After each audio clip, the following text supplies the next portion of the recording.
वर्ष 1999। उत्तराखंड के एक घने जंगलों के बीच स्थित थी तामसी हवेली, एक ऐसी जगह जहां वर्षों से कोई नहीं गया था। गांव वालों का मानना था कि वहां रात को रोशनी दिखती है, पर वो किसी इंसान की नहीं होती।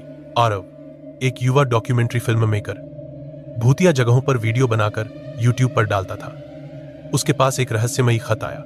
अगर सच्चा हिम्मत वाला है तो तामसी हवेली के आखिरी कमरे तक पहुंचकर दिखा।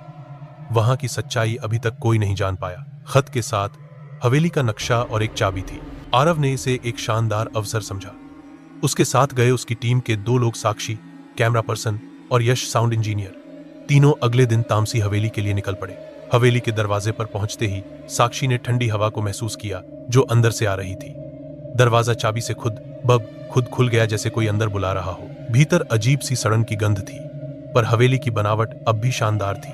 दीवारों पर जाले, फर्श पर धूल और कुछ जगहों पर पुराने खिलौने बिखरे पड़े थे। उन्होंने रिकॉर्डिंग शुरू कर दी। यश ने साउंड माइक्रोफोन ऑन किया और तभी साक्षी ने सुना एक धीमी सी सरसराहट। पर जब उन्होंने पलट कर देखा, वहां कोई नहीं था। आरव ने नक्शा देखा और कहा, ये रहे 7 कमरे, आखिरी वाला सबसे अंदर है। वहां अब तक कोई नहीं गया। पहला कमरा पुराने समय की किताबों से भरा था। एक किताब अचानक गिर पड़ी और उसमें लिखा था, जो जानना चाहेगा उसे खोना होगा। दूसरा कमरा, एक झूला झूल रहा था जबकि हवा बंद थी। झूले पर एक गुड़िया बैठी थी, उसकी आंखें आरव को घूर रही थी। तीसरा कमरा, एक अंधेरी तस्वीर गृह, दीवारों पर परिवार की तस्वीरें थीं, लेकिन चेहरे खरोंच दिए गए थे। चौथा कमरा, एक बंद पियानो बज उठा। यश ने डरते हुए रिकॉर्डिंग की। तभी दरवाजा खुद ब खुद बंद हो गया और अंदर से किसी बच्चे की हंसी आई। पांचवां कमरा, यह सबसे शांत था। वहां एक बूढ़ी औरत की झलक मिली, पर कैमरे में कुछ नहीं आया। छठा कमरा, एक बड़ा दर्पण जिसमें उनका प्रतिबिंब साफ नहीं था, जैसे कोई और खड़ा होकर दिखाई न दे। वे जैसे ही 7वें कमरे के पास पहुंचे, दरवाजा अपने आप खुला। कमरा ठंडा, धुंध से भरा हुआ था।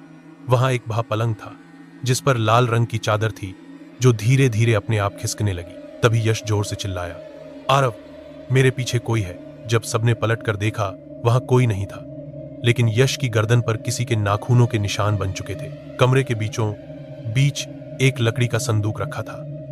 आरव ने उसे खोला। अंदर एक डायरी और एक लड़की की लाश थी, सूखी पर मुस्कुराती हुई। डायरी में लिखा था, मैं हूं तारा, इस हवेली की आखिरी बेटी। मेरी आत्मा इस कमरे में कैद है। जो कोई मुझे देखेगा वो मेरा हिस्सा बन जाएगा। अब तुमने मुझे देख लिया है। अचानक हवेली की बत्तियां झपकने लगी और हर कमरे से चीखें आने लगी। कमरे की दीवारों पर खून से नाम लिखे थे। आरव, साक्षी, यश, तीनों ने दौड़ना शुरू किया, लेकिन दरवाजा गायब था। हर बार वो उसी कमरे में लौट आते। यह एक लूप था। साक्षी बेहोश हो गई। यश उसे उठाकर भागने लगा, पर तभी एक हाथ दीवार से निकला और यश को अंदर खींच लिया। आरव चिल्लाया, नहीं, अब केवल आरव बचा था। उसके कैमरे की लाइट बंद हो गई, पर रिकॉर्डिंग चलती रही। आखिरी फुटेज में आरव का चेहरा था, भयभीत, डर के मारे हिलता हुआ, और फिर एक फुसफुसाहट, अब तुम भी हमारे साथ हो। 1 हफ्ते बाद आरव का कैमरा पास के गांव में मिला। जब यूट्यूब पर वीडियो डाली गई, लाखों लोगों ने देखा और हर कोई जिसने पूरी वीडियो देखी, उसने कहा, आखिरी फ्रेम में स्क्रीन के कोने में एक लड़की खड़ी थी जो धीरे धीरे मुस्कुरा रही थी। कुछ लोगों की तबीयत खराब हुई, कुछ पागल हो गए।